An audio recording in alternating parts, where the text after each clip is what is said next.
کہ غلامی میں روزبہ سخت محنت کرتے، خاص طور پر کھجور کے باغات میں۔ اس دوران انہیں خبر ملی کہ مکہ میں جس آخری نبی کا ذکر ہوا تھا وہ ہجرت کر کے یثرب تشریف لا چکے ہیں۔ یہ سن کر روزبہ کو لگا کہ ان کا سفر تکمیل کے قریب ہے۔ انہوں نے کھجوریں اکٹھی کی اور آپ صلی اللہ علیہ وآلہ وسلم کی خدمت میں پیش کر کے کہا، یہ صدقہ ہے۔ آپ صلی اللہ علیہ وسلم نے صحابہ کو دیا مگر خود نہیں کھایا۔ پہلی نشانی پوری ہوئی۔ اگلے دن انہوں نے دوبارہ کھجوریں پیش کی اور کہا، یہ ہدیہ ہے۔ آپ صلی اللہ علیہ وسلم نے قبول فرمایا اور صحابہ کے ساتھ تناول فرمایا۔ دوسری نشانی بھی پوری ہوئی۔ ایک موقع پر روزبہ رسول اللہ صلی اللہ علیہ وسلم کے پیچھے بیٹھے تھے اور اس انتظار میں تھے کہ کب اپنی چادر آپ ہٹائیں۔ جب آپ صلی اللہ علیہ وسلم نے کسی کام کے لیے پیٹھ پھیری تو روزبہ نے جھک کر آپ کے دونوں شانوں کے بیچ مہر نبوت کو دیکھا اور اسے چوم لیا۔ جب تینوں نشانیاں پوری ہوتے ہوئے اپنی آنکھوں سے دیکھ لیا تو روزبہ سجدے میں گر گئے اور ان کا دل گواہی دے اٹھا، اشہد ان لا الہ الا اللہ و اشہد ان محمدًا عبدہ و رسولہ۔ اسی وقت سے روزبہ اب سلمان فارسی بن گئے۔ حق کی تلاش کا سفر مکمل ہوا۔ حضرت سلمان فارسی رضی اللہ عنہ مسلمان تو ہو گئے لیکن ابھی بھی غلام تھے۔ انہوں نے آزادی کے لیے اپنی یہودی مالک سے مکاتبہ یعنی معاہدہ کیا۔ یہودی نے ان کے سامنے 3 ناممکن شرائط رکھی، وہ میں آپ کو بتاتی ہوں۔ نمبر 1، 300 کھجور کے پودے لگانا اور ان کا بار آور ہونا، یعنی وہ پھل بھی دینے لگے، اور یہ شرط اسی لیے تھی تاکہ ان کی زندگی لگ جائے۔ دوسری، 40 اوقیہ سونا۔ جانتے ہیں 40 اوقیہ سونا کیا ہوتا ہے؟ تقریباً 1.5 کلو گرام یعنی کہ سونا، یہ انہیں دینا تھا۔ حضرت سلمان فارسی نبی اکرم صلی اللہ علیہ وسلم کے پاس گئے اور انہیں یہ مشکل شرائط بتائیں۔ نبی اکرم صلی اللہ علیہ وسلم نے ان سے کھجوروں کے پودوں کو جمع کرنے کا کہا اور صحابہ کرام سے بھی فرمایا کہ اپنے بھائی کی مدد کرو۔ سب صحابہ جن سے ہو سکا 2-2 3-3 کھجوروں کے پودے لائے۔ پھر حضرت سلمان رضی اللہ عنہ کے سامنے یہ معجزہ رونما ہوا۔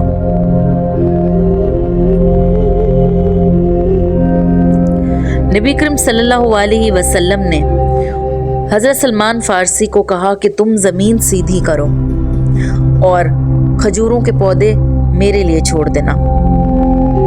نبی اکرم صلی اللہ علیہ وسلم نے اپنے دست مبارک سے وہ 300 کھجور کے پودے اپنے ہاتھ سے لگائے، سوائے ایک پودے کے جو حضرت عمر رضی اللہ عنہ سے لگنے میں غلطی ہوئی۔ باقی تمام پودے اللہ کے حکم سے فوراً پھل دینے لگے۔ رہے سونے کی ادائیگی تو ایک غزوہ میں آپ صلی اللہ علیہ وسلم کو ایک مرغی کے انڈے کے برابر سونا ملا۔ آپ نے یہ سونا حضرت سلمان کو دیا، جنہوں نے اسے حضرت علی رضی اللہ عنہ کی مدد سے پیس کر یہودی کو تول کر برابر دے دیا اور آزادی حاصل کر لی۔ جی، یہی وہ باغ ہے، مبارک باغ، جو آپ دیکھ رہے ہیں اس وقت، جہاں یہ معجزہ رونما ہوا اور آج بئر الفقیر یا بئر سلمان کے نام سے بھی جانا جاتا ہے۔ یہ اس بات کی زندہ نشانی ہے کہ اللہ اور اس کے رسول کی مدد ہر مشکل کو آسان کر دیتی ہے۔ حضرت سلمان فارسی رضی اللہ عنہ نے حق کے لیے اپنا گھر، خاندان، دولت اور اپنا وطن سب کچھ قربان کر دیا۔ ان کے اخلاص اور جستجو کا نتیجہ یہ نکلا کہ غزوہ خندق کے موقع پر رسول اللہ صلی اللہ علیہ وسلم نے معلوم ہے انہیں کیا فرمایا؟ سلمان منا اہل البیت، سلمان ہم اہل بیت میں سے ہیں۔ اللہ اکبر، یہ وہ بہت عظیم مقام ہے جو کسی غیر عرب کو آج تک عطا نہیں ہوا۔ اور پھر دیکھیے اللہ رب العزت نے بھی حضرت سلمان کی صدق دل کی اس طویل جستجو کا کیسا انعام فرمایا۔